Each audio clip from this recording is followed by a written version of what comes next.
I'm Sonny Grant with Singer Sewing Machines, and this is Meredith McClanahan. And Meredith, I'm so excited to be here with you at Classic Sewing, and you're going to be doing a 3-part Singer Memento sew-along, right? Yes, very exciting. I'm excited to introduce you to the new Singer Memento cutting machine. We are going to go through the process in the 3-part series of creating the quilt block. We're going to cut the quilt pieces. And Meredith, with those quilt pieces, you're also like doing some drawing or something? Yes, so we are going to have your sew lines and then all of your seam allowance. So you have that guide to sew along those as you're going if you're a beginner quilter. Oh, that's wonderful. That's really wonderful. So in part 2, we will then use the Singer 9180 to embroider a monogram or any design you would like for the center of your block. And then in part 3, we'll do the entire construction of the bag. And that construction, I've seen it. It's so easy. And the monogram that you had on there right now, Meredith, where did you find that? This is actually a Classic Sewing monogram that I got from their website, and they stitched out beautifully. I've done quite a few different letters, and they all turn out really great. Oh, that's so neat, Meredith. I can't wait to get started with you. Me too. Let's open up the front of the Memento, and let's start cutting.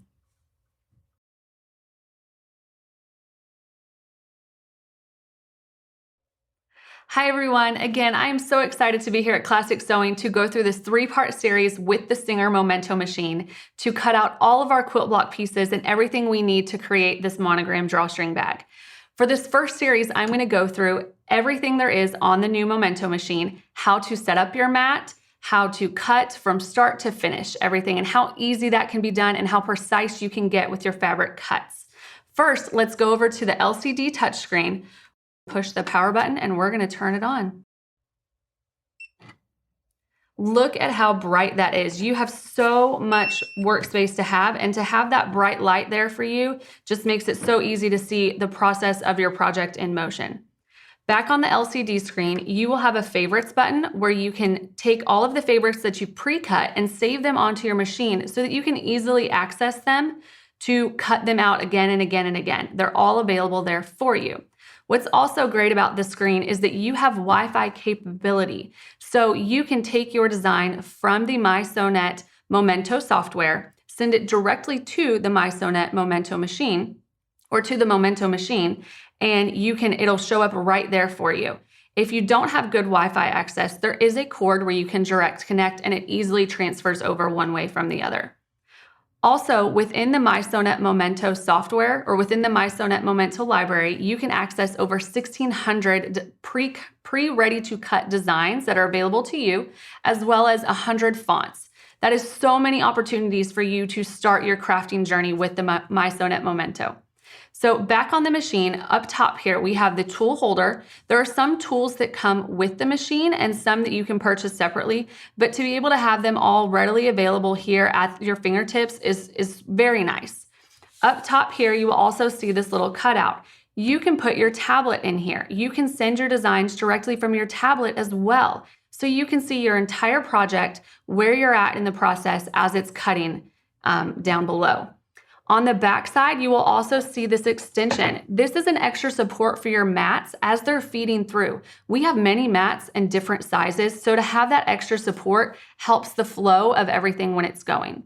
On the back side as well, you're going to see this lever. This is going to raise and lower the pinch wheels so that you can adjust them depending on the mat size that you have. So if you have a full 24-inch mat that goes across your cutting space, you're going to want to have those pinch wheels at the edges of the mat. But we also have 2 middle ones, and those can be adjusted as well. The only places you want to avoid are this silver area right here. You don't want to have your pinch wheel within that area, but they easily slide one way to the other to get full support when your mat is feeding through the machine. Once you get them where you like them, we can lower the pinch wheels back down right there. So back on the machine, over here, you're going to see the dual tool holder. On the left side, you're going to be able to put your pens, fabric pens, water-soluble pens on this side. And on this side, you can have your basic blade, your rotary blade, and any of the other tools that we have. You can have both of these loaded at the same time so that you don't have to switch as you're going through your project.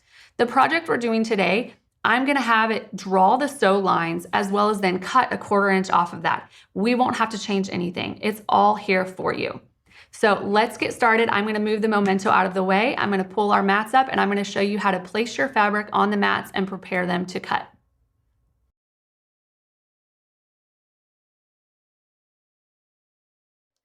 Now I already have my mat ready to go and I have my pieces pre-cut. You will find these cutting instructions on the Classic Sewing website for what these pieces need to be. But these are all of the fabric pieces that I'm gonna be using for the quilt block. And so I'm gonna show you how we're gonna put them on the mat, get them smooth and ready to go into the machine. So let's take this first one. This one is gonna be for our little corner pieces, and I'm gonna put that right down here at the bottom. And this design, all of these pre-cuts that I've already programmed in, that will be available as well to you on the website. So you'll know where everything goes as we go through it. This next piece is gonna be for our little flying geese. So they're gonna be squares with our lines, our diagonal line drawn across them. That's gonna be this piece. And you'll notice something also. You're probably wondering, why is she putting her fabric upside down? So I don't want those draw lines to be on the right side of my fabric, because when we quilt pieces together, they're always right sides together. So you see the wrong side. So you want to be mindful to have your fabric going the correct way on your mat. And also, if it's a directionally based fabric, if there's a top and a bottom to your fabric, you want to make sure that how it's cut is how the fabric is as well on there, that it's correct. So this next piece over here, this is going to be the rectangle piece that we put our flying geese on. And I'm just finger pressing this smooth all the way around, making sure that I don't have any bubbles or anything like that. We also have a brayer that you can use as well. It's completely up to you. It's a personal preference, but you want to just make sure everything is smooth and flat. This last piece we're going to put down is for our outer border, and they're the long strips that we have. So those are 1.5 inch strips. And if you've ever quilted before, cutting 1.5 inch strips can be kind of difficult because they are more narrow. So I love that I can put this on Memento and get those clean cuts for those smaller pieces. You'll notice also that this is a red mat. This is our fabric mat. It doesn't come with the Memento. The one that comes with it is going to be the gray mat, the standard mat. And then we also have a package of 3 where it has a light grip mat, a fabric mat, and a strong grip mat. So there are lots of options, but you want to be sure to be using the right mat for the project that you're doing. If you're doing something that's other than fabric, you might be using a light grip or the standard. It just really just depends. So now that we have our mat, all of our fabric on our mat ready to cut, we're going to pull our Memento forward, and I'm going to go through the process of loading the mat and getting accurate cuts. Now that we have our fabric loaded, we are going to go to the software and send the design directly to the machine and load the mat and go through that entire process. So first, I already have my design ready to go on the machine. This again will be available to you on the Classic Sewing website. I wanted to mention though, these are the flying geese pieces here with that diagonal sew line. These are our bottom 4 corners. These are the rectangle pieces where you're going to add the flying geese pieces. And then these are the borders, the long borders that go around. So to send this to the machine, right up here in the right corner, we're going to click, and I'm already direct connected to my machine. So I'm going to send to machine. And it's going to give me options. I want to choose that I am doing this in a 12 by 24 landscape. We have 12 by 12 mats, we have 12 by 24 mats, and 24 by 24.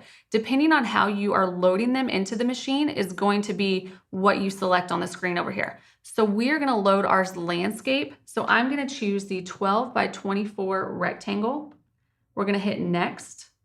I'm going to choose quilting cotton and continue. And now I have all of my presets in here. There's nothing I need to adjust. And now it wants us to load our mat. Once your computer tells you to load the mat, we're going to raise the pinch wheels and we're going to preload the mat. There's a couple things I really want to make sure you're mindful of.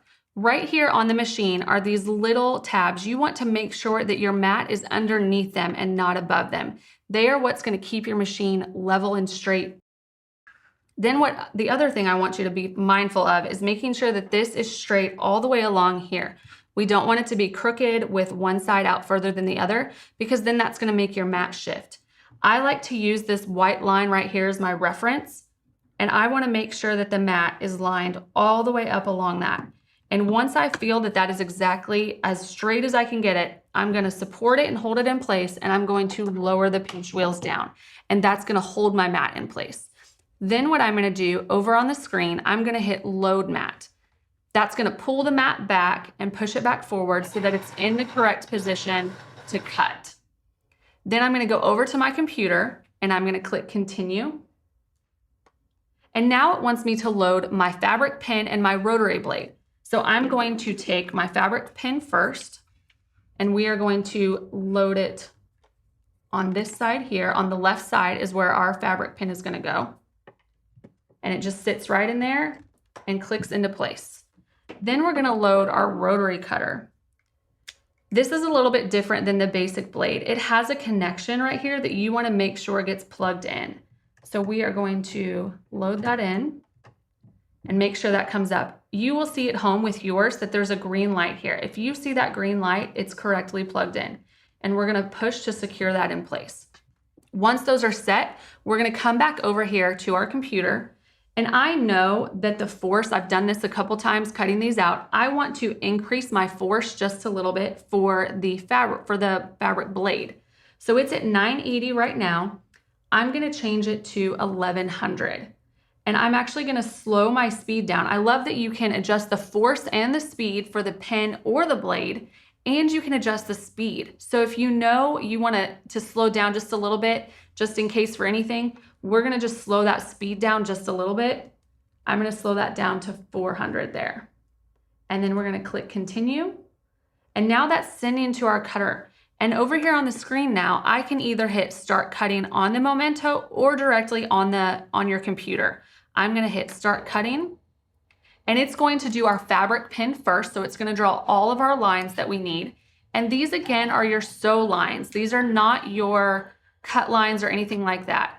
When I created these designs, I put in the program the finished size that I wanted them to be. And I then added a border, a 1/4 inch border. So then it cuts accurately to what I need. So these again are going to be our rectangle pieces for our flying geese. What it's going to do next is our square pieces that are going to go on the corners of our flying geese. And I hope you can hear it at home. It is so quiet and it moves so smoothly.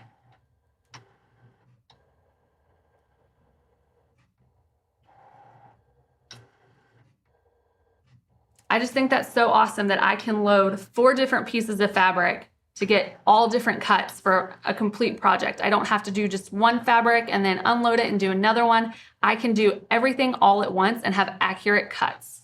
It's time saving, it's accuracy.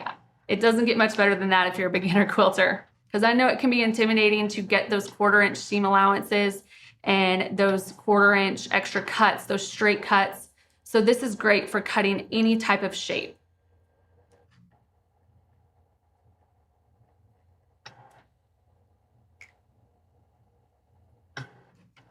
If you are a seasoned quilter as well, this is also a huge benefit to have for your applique pieces. So any of those floral type shapes or bird or any of those different type shapes that you can't necessarily use with a rotary cutter or that you don't get accuracy with your hand scissors, the Momento can cut them completely out for you and you have an applique ready to go.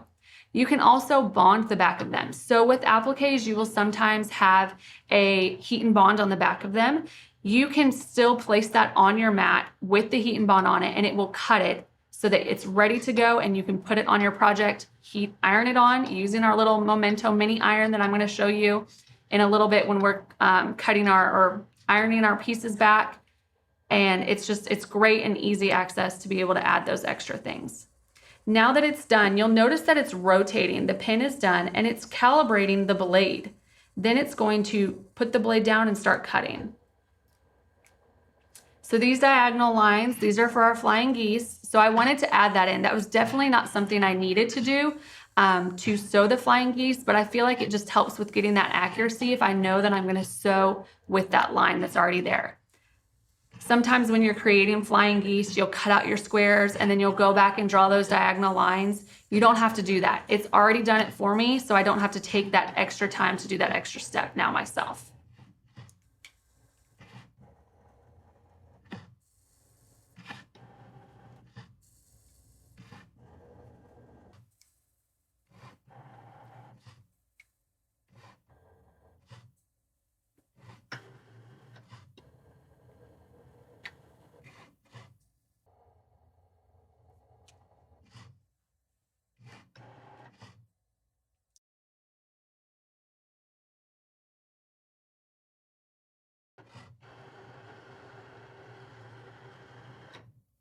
Now that our cutting is finished, we're going to eject the mat and peel away the negative space to see our finished accurate pieces. So over here, we're gonna hit close first. This is where if you wanted to save it to your memento, you could hit save to favorites right here. We're gonna close and eject mat. Now that the mat has ejected, we are gonna peel back the fabric and we have our accurate quilt pieces right there. Look at that. I already have one ready to go over here. So now what we're gonna do is we're gonna take all of these pieces and we're gonna go on to our next step of embroidery and assembling our entire quilt block piece. So I hope you'll be there for session number 2.